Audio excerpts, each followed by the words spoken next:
नमस्कार शेतकरी बांधवांनो.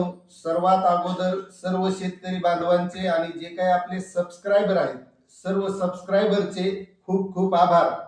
कारण आज आपले 1,00,000 सबस्क्रायबर या वेणुगंगा शेती योजना चॅनलचे झालेले आहेत. त्यामुळे सर्वांचे खूप खूप आभार मानतो. कारण हे तुमच्या सहकार्यामुळे झालंय.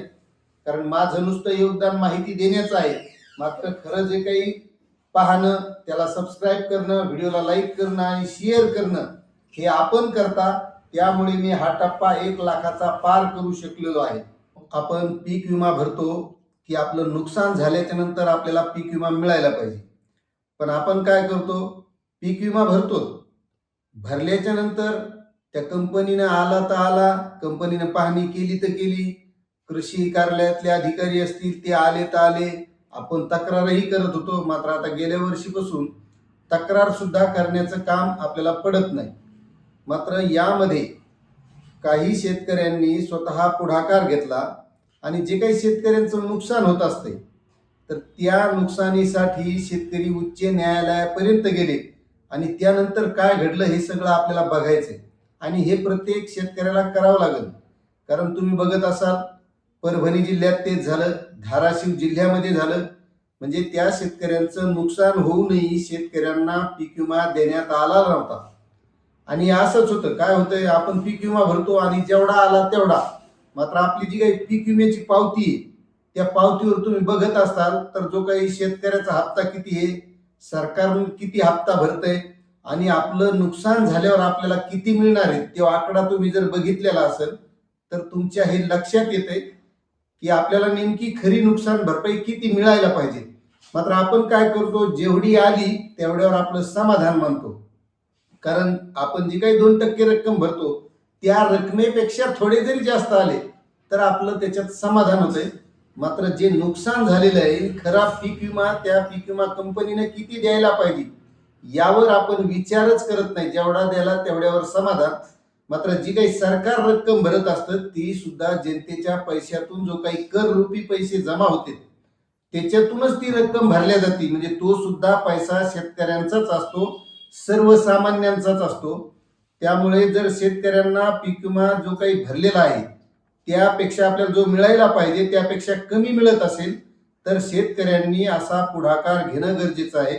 आणि वारंवार आपण बऱ्याचशा व्हिडिओमध्ये हे सांगत असतो की जोपर्यंत शेतकरी बोलणार नाही तोपर्यंत शेतकऱ्यांच्या बाबतीत कोणत्याच गोष्टी चांगल्या घडणार नाहीत, परिणामकारक घडणार नाहीत. आता तशीच एक पीक विम्याबाबतची गोष्ट आपण आजच्या या व्हिडिओच्या माध्यमातून बघणार आहोत. तत्पूर्वी तुम्हाला एक विनंती आहे की तुम्ही जर आपल्या चॅनलवर नवीन असाल तर चॅनलला सबस्क्राईब करा, व्हिडिओला लाईक करा आणि जास्तीत जास्त ही माहिती शेअर करा.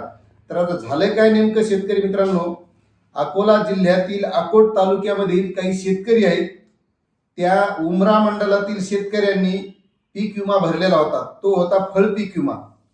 त्यांनी 12 जून 2024च्या प्रस्ताव होता त्यांचा त्या पीक विम्याचा. मृग बहारासाठी त्यांनी संत्रा फळ पीक विम्याचा हप्ता भरला होता आणि 2024-25 ते 2025-26 या कालावधीसाठी तो पीक विमा लागू करण्यात आला होता. आता त्यामध्ये संत्रा असेल, मोसंबी असेल, डाळिंब असेल आदी 8 फळ पिकांचा समावेश त्यावेळेस होता. आणि त्यावेळेस त्यांनी हेक्टरी 50,000 रुपये हा पीक विमा त्यांना नुकसान भरपाईपोटी मिळायला पाहिजे होता. मात्र पीक विमा कंपनीने त्यांना फक्त हेक्टरी 15,000 रुपये पीक विमा दिला. म्हणजे 35,000 रुपये पीक विमा कंपनीने दिलाच नाही. आणि हे ज्यावेळेस शेतकऱ्यांच्या लक्षात आलं त्यावेळेस त्या वंचित शेतकऱ्यांनी जिल्हाधिकाऱ्यांना निवेदन दिलं अगोदर, त्यामध्ये विनंती केली त्यांनी. मात्र त्यामध्ये काहीच झालं नाही. म्हणून त्यांनी न्यायालयामध्ये जनहित याचिका टाकली आणि याचिकाकर्तेचे वकील होते ॲडव्होकेट विपुल भुसे आणि राज्य सरकारतर्फे ॲडव्होकेट NS राव यांनी बाजू मांडली. आणि त्यावेळेस न्यायालयानं सरकारला आणि विमा कंपनीला नोटीस बजावली आणि या नोटीसमध्ये त्यांना 11 फेब्रुवारी 2026 पर्यंत तुमचं काय उत्तर आहे, तुमचं काय म्हणणं आहे हे सादर करण्याचे आदेश दिलेले आहेत. आता एक लक्षात घ्या मित्रांनो, असंच परभणी जिल्ह्यामध्ये झालं होतं. त्या सुद्धा शेतकऱ्यांना नंतर पीक विमा देण्यात आला. त्यानंतर धाराशिव मध्ये झालं होतं, तिथं सुद्धा न्यायालयामध्ये गेल्याच्या नंतर पीक विमा देण्यात आला. म्हणजे जे शेतकरी गपचीप बसले त्याला भेटणार नाही, आणि जे न्यायालयामध्ये गेले, ज्यांनी दाद मागितली किंवा ज्यांनी पुढाकार घेतला, त्या शेतकऱ्यांना पीक विमा मिळतो.